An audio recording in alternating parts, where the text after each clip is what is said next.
ক্লাবের তরফ থেকে আপনাদের প্রত্যেক সাংবাদিক বন্ধুদের আমরা আন্তরিক অভিনন্দন জানাই এবং অনেক ধন্যবাদ জানাই আমাদের ডাকে সাড়া দিয়ে আপনারা আজকের এই প্রেস মিটে এসছেন। আজকের এই প্রেস মিট বিশেষ করে আমাদের আয়োজন করার মূল কারণ হলো খাদ্যান্বেষণ। আমরা আজকে এই বছর খাদ্য মেলা ৪র্থ নম্বর বছরে আমরা পা দিয়েছি এবং এই বছরের খাদ্যান্বেষণ 14ই নভেম্বর থেকে শুরু হবে, চলবে 23 নভেম্বর অবধি। প্রত্যেক দিন বেলা 12টা থেকে রাত 10টা অবধি মেলা খোলা থাকবে। এই মেলায় কোনো প্রবেশ মূল্য নেই এবং 14 তারিখ আমাদের এই মেলা উদ্বোধন করবে বর্ধমান দক্ষিণের বিধায়ক সাহেব মাননীয় খোকন দাস মহাশয় এবং আরও বিশিষ্ট ব্যক্তিবর্গ ওনারাও থাকবে। এছাড়া আমাদের এই বছরের মেলায় আমাদের টোটাল যেটা স্টল সংখ্যা সেটা 100 এবং আগের বছরের মতনই ভারতবর্ষের বিভিন্ন প্রান্ত থেকে খাবারের স্টল এখানে আসছে এবং বিভিন্ন ধরনের খাবার আমাদের বর্ধমানবাসী আমাদের এই মেলা থেকে তারা সংগ্রহ করতে পারবেন। এই বছরের মেলা আমরা একদিন বাড়িয়েছি। আগের বছর আমাদের মেলা ছিল 9 দিন, এই বছর আমাদের মেলা 10 দিন এবং প্রত্যেক বছরের মতন এই বছরও আমাদের মেলায় একটি বিশেষ চমক আছে। এই বছর প্রথম এবং বর্ধমানে সর্বপ্রথম আমরা যারা বিকলাঙ্গ যারা মানুষ আছে যাদের আর্টিফিশিয়াল প্রস্থেটিক লিম্ব রিপ্লেসমেন্ট প্রয়োজন, সেই আর্টিফিশিয়াল প্রস্থেটিক লিম্ব রিপ্লেসমেন্ট আমরা বর্ধমান ফুডিজ ক্লাবের তরফ থেকে করব আগামী গোটা বছর। এই প্রত্যেকটা লিম্ব রিপ্লেসমেন্ট করতে 32,000 থেকে 35,000 টাকা খরচ, সেইটা পুরো নিখরচায় বর্ধমান ফুডিজ ক্লাব উপভোক্তাদের দেবে। উপভোক্তাদের খালি 3টে জিনিস প্রয়োজন: আধার কার্ড, হ্যান্ডিক্যাপ সার্টিফিকেট এবং ইনকাম সার্টিফিকেট। যারা বছরে 60,000-এর নিচে যাদের ইনকাম তারা এই পরিষেবা পাবে।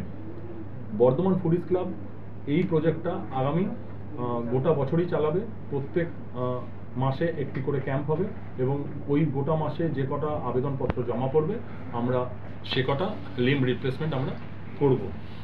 এর সাথে প্রত্যেক বছরের মতন মিস বিএফসি আছে। মিস বিএফসি আমাদের বিগত 3 বছর হয়েছে এবং খুব ভালো একটি প্রোগ্রাম। আমাদের ক্রিয়েটিভ হেড এবং গ্রুমার মিস্টার পিনাকি সরকারও উনিও আছেন। তো এই বছর মিস বিএফসিতে আমরা ফার্স্ট, সেকেন্ড এবং থার্ড 3টে ক্যাটাগরিতে আমরা প্রাইজ দেব বর্ধমানের সেরা সুন্দরী যারা তাদেরকে।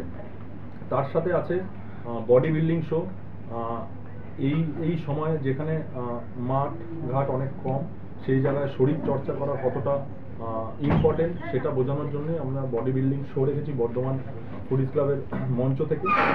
এছাড়া আমরা আগের বছর থেকে আমরা একটি বিশেষ ক্যাটাগরিতে সম্মাননা শুরু করেছিলাম। বর্ধমানের বিভিন্ন সেগমেন্টে বিভিন্ন ক্যাটাগরিতে যেসব মানুষজন আছে যারা বর্ধমানের প্রতি সমাজের প্রতি অবদান রেখেছেন, আমরা এই রকম 10 জন ব্যক্তিকে আমরা সম্মাননা জানাবো বর্ধমান ফুডিজ ক্লাবের তরফ থেকে এবং বর্ধমানবাসীর তরফ থেকে। এর সাথে আমাদের 23 তারিখে ব্লাড ডোনেশন ক্যাম্প আছে। আমরা জানেন যে প্রত্যেক দিন আমাদের 3 ইউনিট 4 ইউনিট করে ব্লাড ডোনেট করা হয় বর্ধমান ফুডিজ ক্লাবের তরফ থেকে এবং তার সাথে মাসে মিনিমাম 2টো করে ক্যাম্প করা হয়। সেই ধারা বজায় রেখেই আগামী 23শে নভেম্বর আমাদের মেলার শেষ দিন আমরা ব্লাড ডোনেশন ক্যাম্প করব এবং আমরা টার্গেট নিয়েছি ওই দিন 50 ইউনিট ব্লাড আমরা Bardhaman medical college hospital blood ব্যাংকে আমরা তুলে দেবো। তো এই বিবরণ আমি আপনাদের কাছে রাখলাম। এবার আপনাদের যদি কোনো প্রশ্ন থাকে অবশ্যই করতে পারেন। টোটাল বাজেট হচ্ছে 30 লক্ষ টাকা। এটা কালেকশন আমাদের বিভিন্ন স্পন্সর আছে। আমাদের এই বছরের টাইটেল স্পন্সর রাজনন্দিনী রাইস এবং অ্যাসোসিয়েট স্পন্সর আমাদের অনাদি বেকারি আর কো স্পন্সর 30 পেট ম্যানসার। এছাড়াও আমাদের বিভিন্ন পার্টনার আছে, তাদের থেকে আমাদের মূলত এই টাকাটা উঠছে।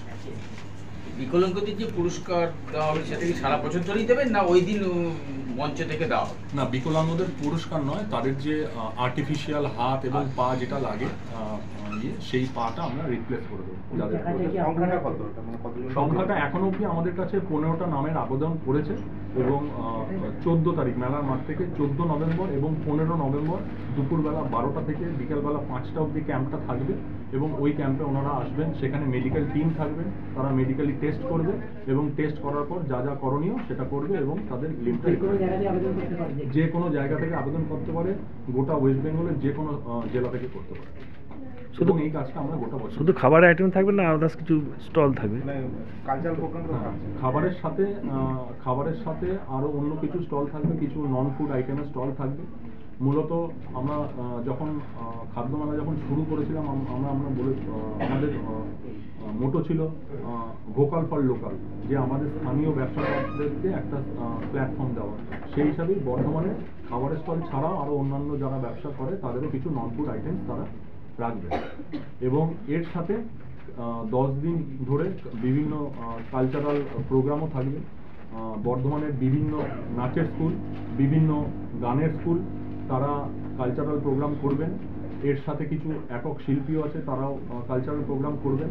এর সাথে বর্ধমানের সব বাচ্চা ছেলেরা, ওদের 10টা ব্যান্ড আছে, গানের ব্যান্ড, সেই ব্যান্ডের পারফরমেন্স থাকবে। সাথে পারভেজ থাকবে, আমাদের জি বাংলা খ্যাত পারভেজ, সেও প্রোগ্রাম করবে। এর সাথে আমাদের বর্ধমান কেন্দ্রীয় সংশোধনাগারের যারা আবাসিক বন্ধুরা আছে তাদের প্রোগ্রাম আছে। সাথে বালুরঘাট সংশোধনাগারের যারা আবাসিক বন্ধু আছে তাদেরও প্রোগ্রাম থাকবে। তাদের কোনো স্টল থাকছে না এই খাবারের? তাদের এই বছর কোনো খাবারের স্টল থাকবে না, কিন্তু এই বছর তাদের নন ফুড একটা স্টল থাকবে। তারা যারা হ্যান্ডিক্রাফটের জিনিসপত্র তৈরি করে, যারা জুয়েলারি তৈরি করে, সেই একটা স্টল থাকবে। এই ধরনের মেলা করে যে প্রফিট যেটা হয় সেটা কি কাজে লাগানো হয়? আমাদের এই মেলাটা শুরু করার মূল কারণ হচ্ছে বর্ধমান ফুডিজ ক্লাব একটি অনাথ আশ্রম তৈরি করবে। এটা আগেও আপনাদেরকে আমরা বলেছি, আমাদের অলরেডি একটা বৃদ্ধাশ্রম চলছে। তো এই অনাথ আশ্রম তৈরি করার যে বিপুল একটা আর্থিক খরচ, এই মেলার লভ্যাংশ থেকেই আমরা ওই আর্থিক খরচটা বহন করি। অবশ্যই বর্ধমানবাসীর যখনই প্রয়োজন হয়েছে রক্তের জন্য, আমরা বর্ধমান ফুডিজ ক্লাব বরাবর এগিয়ে এসেছি এবং আগামী দিনেও থাকবে। আপনার নাম্বার পরিচয়? আমার নাম দেবজিৎ সিনহা, আমি বর্ধমান ফুডিজ ক্লাবের সম্পাদক। বিনামূল্যে নয়, ওটা নিখরচায় নয়, ওটা পেড বেসিস। এবং ওখান থেকেও যেটা লভ্যাংশ আমরা পাই সেই টাকা দিয়ে আমরা হ্যাঁ পেটা দুটো ক্যাটাগরি আছে, একটা 12,000 টাকা মাসিক আর একটা 14,000 টাকা মাসিক। আর যারা আছে তাদের পরিচয়?